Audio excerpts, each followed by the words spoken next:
ఏం లేదు, ఎక్కడి నుంచి అయినా కూడా రా మెటీరియల్ ను కలెక్ట్ చేయొచ్చు. ఎనీ ప్లేస్ ఎక్కడి నుంచి అయినా కూడా రా మెటీరియల్ కలెక్ట్ చేసుకోవచ్చు.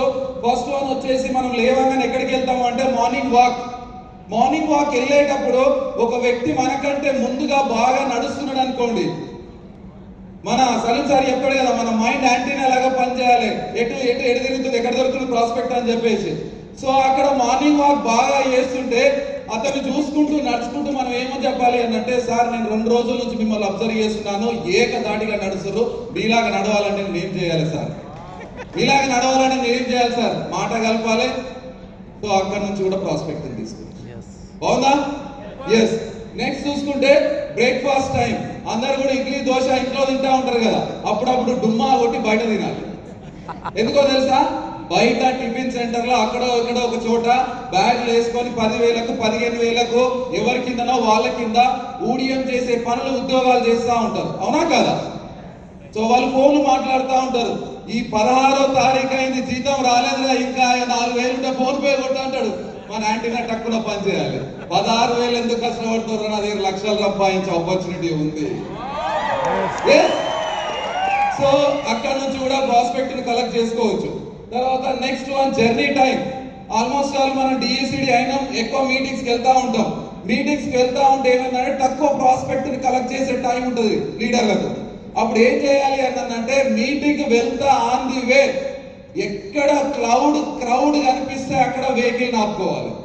ఎక్కడ క్రౌడ్ ఉందనుకోండి, ఛాయ్ అక్కడ బాగా తాగుతారు అనుకోండి, ఎక్కడ టిఫిన్ సెంటర్ బాగుంది అనుకోండి, క్రౌడ్ ఉన్న చోటనే మనం వెళ్ళి అక్కడ కలిసి వాళ్ళ మాటలను అబ్జర్వ్ చేస్తూ, ఆ అబ్జర్వ్ తగ్గట్టు వాళ్ళ మాటలు తగ్గట్టు మనం రెస్పాండ్ కావాలి.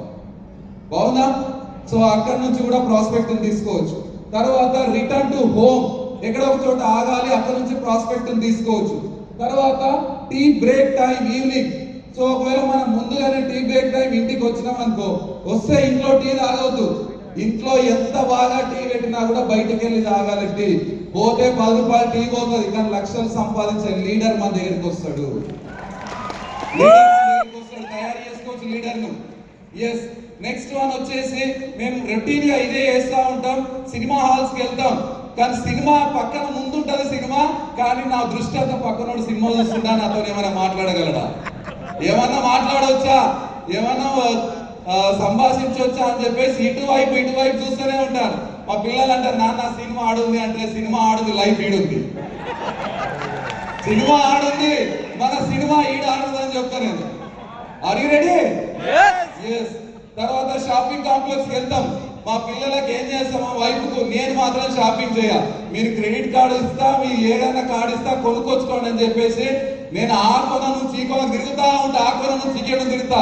ఎవడన్నా వాచ్మెన్ నువ్వేం చేయడానికి వచ్చినావు అంటే, నీతో మాట్లాడడానికి వచ్చినా, నీకు జీతం తక్కువ అంటే కదా, నీ జీతం తక్కువ అంటే కదా, నేను నెలకు 5 లక్షలు సంపాదిస్తే 1 లక్ష ఖర్చు పెట్టడానికి మా బ్యాగ్ పట్టుకొని వెళ్ళింది, నీకు కూడా ఇలాంటి ఆపర్చునిటీ కావాలంటే నా నంబర్ తీసుకో. Are you ready?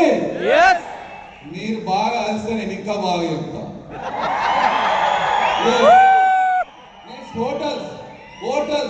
హోటల్కి వెళ్ళినప్పుడు కూడా అదే పని, వెయిటర్ తో మాట్లాడాలి. మన వాళ్ళు ఏం చేస్తారు, హోటల్కి వెళ్ళగానే వెయిటర్ చిన్నగా కనిపిస్తాడు, అవునా కాదా?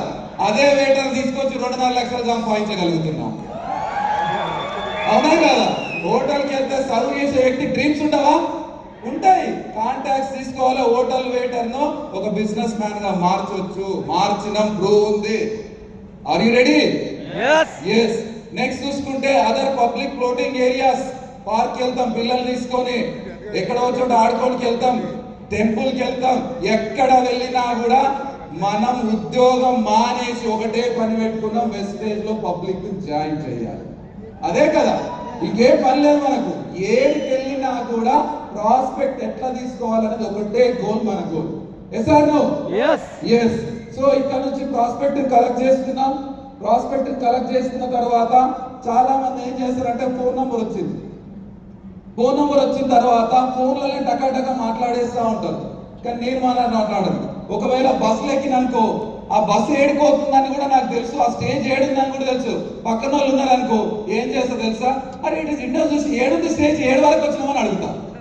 స్టేజ్ 7 వరకు వచ్చినామని అడుగుతా. సార్ ఇది హస్తినాపూర్ అంటే నాకు కూడా తెలుసు అని మనసులో అనుకుంటా, కానీ నీతో మాట్లాడాలని నేను అడిగిన. అర్థమైనా? నీతో మాట్లాడాలని అడిగిన, నాకు కూడా తెలుసు మీరు ఏం చేస్తారు.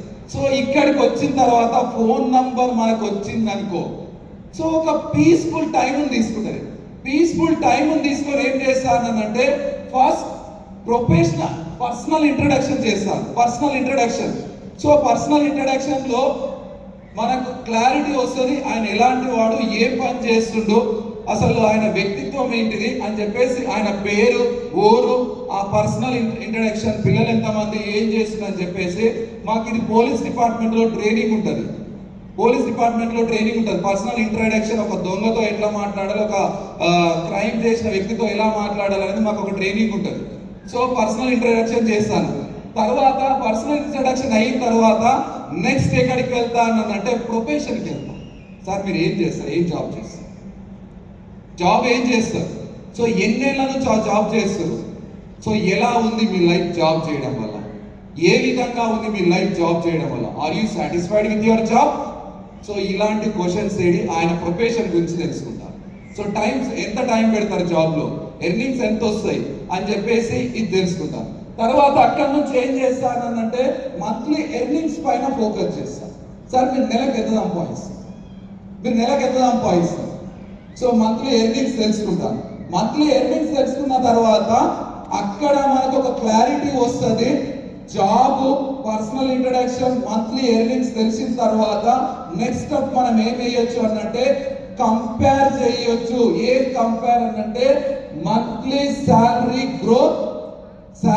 గ్రోత్ కంపేర్ చేయొచ్చు ఫ్యూచర్ ఎక్స్పెండిచర్.